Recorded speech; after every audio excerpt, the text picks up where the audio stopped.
Alright guys, brand new update for Diablo 3. I mean, just look at this update. It is insane. We have so many class balance changes as well as changes to what's coming in the new Season 30 of Diablo 3. So, starting right off, this is going to be via the PTR in terms of what the updates are. So keep in mind, things are subject to change, but when are you going to be able to get your hands on the Season 30's PTR? So that's going to be taking place on December 5th through 12th. So you only have 1 week to test this out, but let's go over the most important changes here. So basically what we're getting is the rights of Sanctuary and the Visions of Enmity. So these are getting added into the base form of the game, as well as a massive amount of newer buffs. So, starting right off, if you guys haven't seen what the Visions of Enmity is, basically there are these portals you walk through, and there's like several different like floors that you can clear, and at the very end of it, there is like a chest that you can open up, and it has like a bunch of rewards. Here's like kind of like a look at the chest that we're going to be opening up over here, and this is the newest like addition to the game that was in the previous season. So there's like kind of like the amount of rewards you get. Pretty much a bunch of legendaries come out of it. On top of that, the Altar of Rights is making a return, which is probably one of the most like fan-favorited things that got added into the game. Mine was like the Kanai's Cube, where you get to get like an extra slot, and you can like, there was one where you get to put like multiple of the same like item type. But pretty much these Altar of Rights have been honestly heavily nerfed. However, there is some light at the end of the tunnel, so don't get too disappointed when I'm going to go over all the nerfs, because there's a bunch of buffs as well. So starting right off, all of these have some sort of a name. The name and the little icons aren't actually important. What is important is pretty much what the changes are. So even though there's a bunch of nerfs here, I mean, there are some stats here that are getting like doubled in power. So again, don't get too disappointed, because when I was reading this, I'm like, dude, why would I want to get into a new season when I see all we're getting is nerfs, right? But anyways, these are the changes with the altars. I'm not going to read the name. I'm just here going to go over the effect. So we used to get like plus 100 damage. Now it's well, we used to get plus 200. Now it's going to be 100. We used to have some damage reduction from missiles. It's actually cut a lot. So it used to be 25% damage reduction. Now we only get 5. And then they decreased the movement speed. It used to be 25, and now it's 10%. Then with this one over here, we have increased damage against elites. That's cut in by a lot. It used to be 15%, and now it's only 5. Tenacity, they increased the damage reduction from originally 20, and now it's 5. With this one over here, they reduced the damage taken by elites. It used to be 25% DR, and now we only have 5%. Then with Numb, we had melee damage reduction. It used to be 25%, now it's 5. Then with Nature, we have the elemental skill like bonus of like, I think it was like your highest point. It used to be 10%, now it's 5. Then with this over here, we had increased damage against elites. It's now 5%, and it used to be 20. Then over here with Roar, its damage done to bosses got increased from 5%, and it used to be 50% increased damage to bosses. I mean, this is a huge cut, okay? But again, wait until you see what else we get. Next up, we have the dodge chance increase. Now it's 5%. It used to be 15. Then we had a increase of damage to 30%. Now it's only 5. Then with Power Pylon is now removed from the random shrine effect. So I guess that helps a little bit with speedruns, because, you know, if you just got that one, it gave you a huge advantage.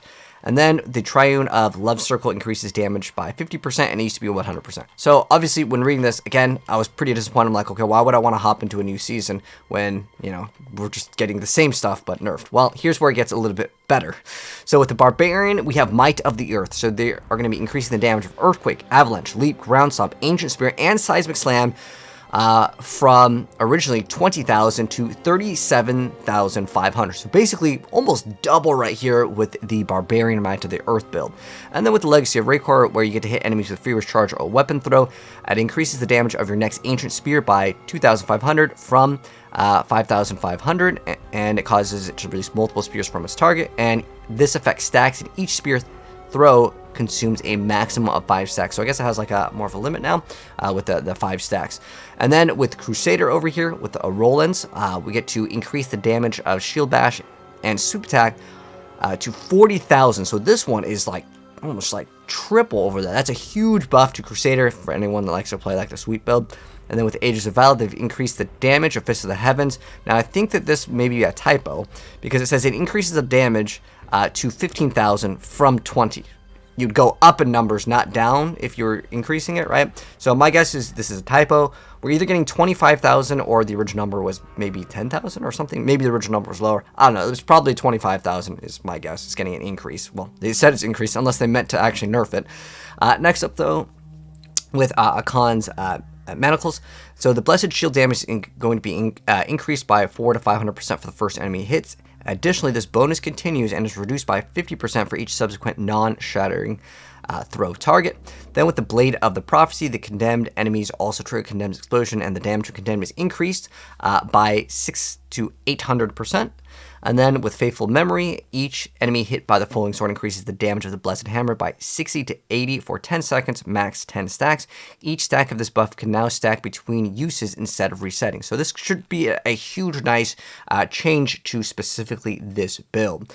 Next up, though, with one of my favorite classes, the Demon Hunter. So Shadow Impaled actually getting a massive buff. So it's going to be increased in its damage to the first enemy hit to 120,000 from 75, so pretty big buff over there, and then 40,000 from 25,000, so like almost double in some circumstances. Well, like it's pretty solid.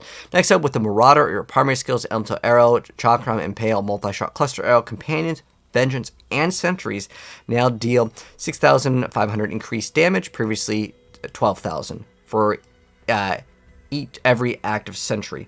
So I'm guessing this just mean that it's like 18,500, because it's another case where, unless it's supposed to be 16,500, that might have been the case too, because it says it's increased damage. Previously it was this number, but now we're going down. So again, probably a typo, unless it's just, again, just they're adding 6,000 damage to the 12,000. Anyways, next up, the Monk. So Alignment of 1,000 Storms, our Spirit Generators increase the damage of Dashing Strike to 60,000 for 6 seconds, and our Dashing Strike increases the damage of your Spirit Generators by 14,000 instead of 6,000, so more than double over there. And Uliana is one of the most fun builds in the game for Monk. They're increasing the damage of Exploding Palm from 9,000 to 12,500, and our 7-sided strike detonates our Exploding Palm. So this is one of my favorite builds in the game in terms of like how fun it is.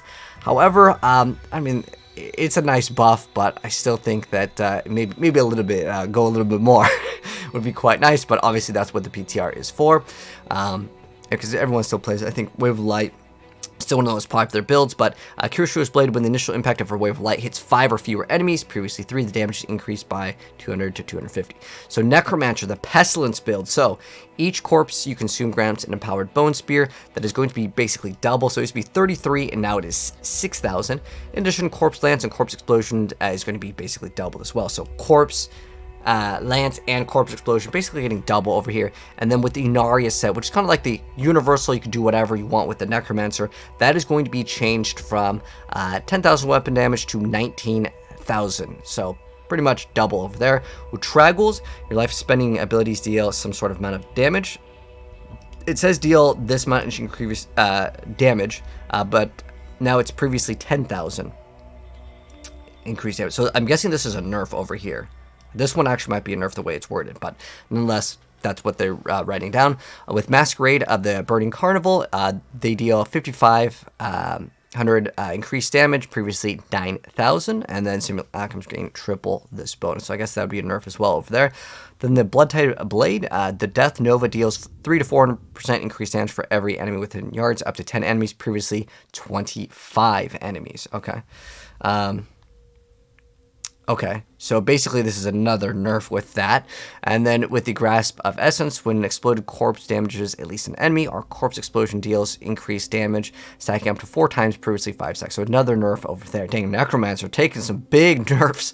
The Corpse Whisper Pauldron, so Corpse Lance damage is going to increase from 50 to 75, from 20 to 30 for 3 seconds. When you consume a corpse, max 20 stacks. All right, the Witch Doctor, the Riment of the Jade Harvester. So here's what the changes are with this. So the Soul Harvest reduces damage taken by 50% for 12 seconds and consumes your damage over time effects, instantly dealing 26,000 seconds remaining damage, previously 10,000. So that's going to be a buff, right? And then with Helltooth, after casting the Wall of Death, we gain 37,500, and that's basically like another like over double amount of the buffs. Okay, so basically that's going to be a lot stronger. Mundanugas, this has been like the most popular build, I want to say, for a really long time.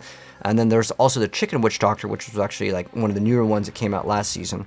But Spirit Barrage dealing 15,000% increased damage, previously 20,000.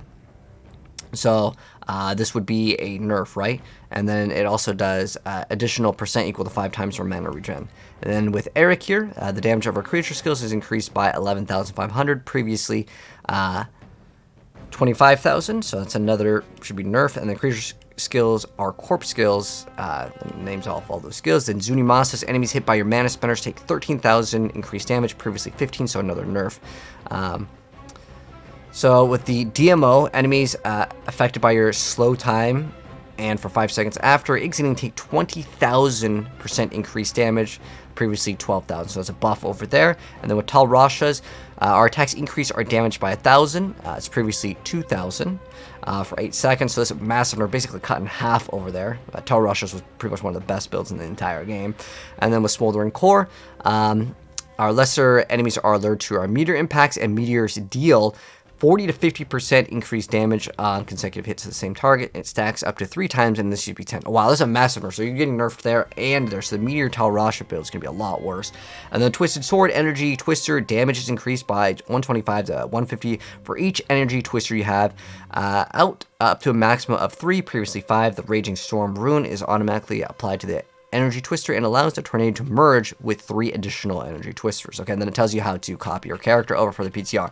So those are the patch notes. I'm genuinely curious, what do you guys think about this patch? For me, this is a massive patch notes. I mean, they changed so many skills, but at the end of the day, these are all numerical changes where I feel like there was a lot less creativity design in it. I like ideas where they incorporate more theory crafting, where characters have to build their character. If we could equip skills from other classes, if we could equip items from another class, or even put certain things in the Kanai's Cube that we're normally not allowed to, like for example, like the Messerschmitt's Reaver to be equipping on a Demon Hunter. These could be more interesting things to lead up to different diversity and more builds. But at the end of the day, we've already had the Rites of Sanctuary, we already had the Visions of Enmity, and this is coming out on the same day that the new Abattoir of Zir is coming. So I'm gonna keep it real with you guys. I'm probably not gonna be playing this PTR unless they add something really exciting, because this is just basically old content that we've already seen.